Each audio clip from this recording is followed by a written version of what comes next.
Welcome to day 20. Day 20 started getting up in the morning. The Bullock Farmstead's fishing in camping site. After that, I went on to walk on the roads, little narrow country paths, a lot of hedge growth, a lot of people out running. I can't remember what day of the week it was, but there's a lot of people out running, and cyclists, and as usual with a great big backpack, walking along, singing a song, probably not.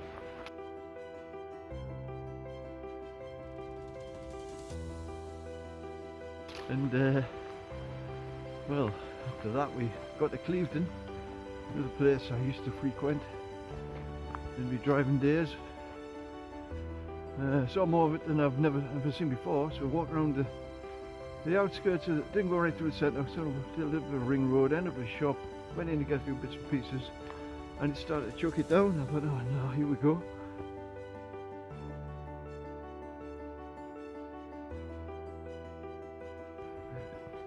But luckily it stopped pretty quickly, and on we went again. This dog's a mad, that's a mad dog. Anyway, through Clevedon. The next bit I was wondering about what to do, because there's a road that goes through to I can't think of the name of the place. Port. Anyway, I knew that road. There was a local line-out sign in that road years ago. I knew that. And then I found a little track of it, which took us up onto the hills, through the hills a bit, underneath the M5. As it comes down from Bristol, it goes along the hillside, and I went right up underneath that. I've been in that hundreds of times in trucks on that motorway, looking down, wondering what it's like underneath there. Well, that day I found out what it was like down there. Wet, miserable. But as usual, look at me, I found a pub, black.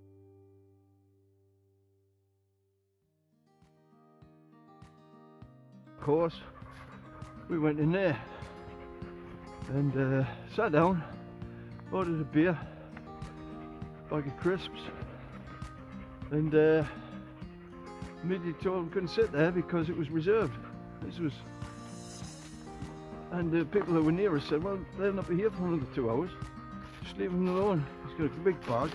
Then I got to ask him to move my sticks, so here we go, one of these days. I moved my sticks, I moved my bag, I moved myself, and a little bit natter. They chucked it down outside. I thought I'll wait till it stopped, and when it stopped, we left and said goodbye to the Black Horse.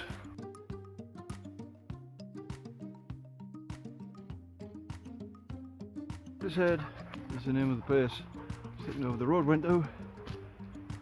And after leaving the pub, after a few more country roads, in the rain, as usual, it was a rainy old day, dropped down into the actual village of Portishead. Oh, no, sorry, not the village of Portishead, the name of the industrial street across the road. Again, I'll have to go back. I'm having a real memory lapse today. Through this village and into the services on the M5 there. Go down on services.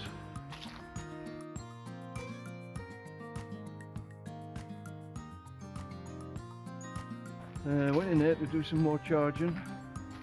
Sit around for an hour or two, wonder what to do next. Because there's no way I was going to get towards the Severn Bridge or anywhere like that. I didn't want to go any further into Bristol because there was nowhere to camp there. I'm starting to think, where the hell am I going to go? In the end I looked at the old map, not the Ordnance Survey, because I did have an Ordnance Survey map the last leg, but I'm lighter now because I gave it to the guy at Bullockstead who helped us find a part of my tent that disappeared the night before. He was very kind and I didn't need the map anymore, so we inherited a pretty useful latest head map, which I didn't need. Anyway, we crossed a ploughed field on the path outside the services, hit a road, turned to the left, walked underneath the M5, saw a building on the left, quite a big building with a few vans and things outside and that. So I'll go and ask if I can camp in. Nobody around, so it's stupid, I'm going to camp anyhow. So to the right hand side of where I was, Then I went and camped. There's a little blue dot on the map. I think it's blue, it shows where I camped.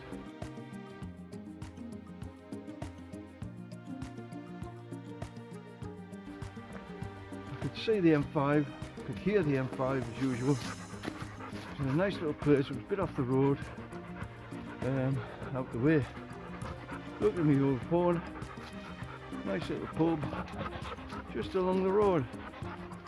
Back away I've come slightly and a little bit further on. It was called, and here we go, I see his missed memory striking again. It was called, yeah, the King's Arms. We went to King's Arms. Nice one behind the bar, people talking about music, the music, so after a while did a bit more phone charging, really good natter about music and a few beers. The chef had left, so they had no chef, so there was no real food on, so it was crisps again, noodles at the tent beforehand, and another night on the noodles and crisps, and a can of pop, back to the tent and listen to the M5 all night. But next day we're going to Wales, hooray!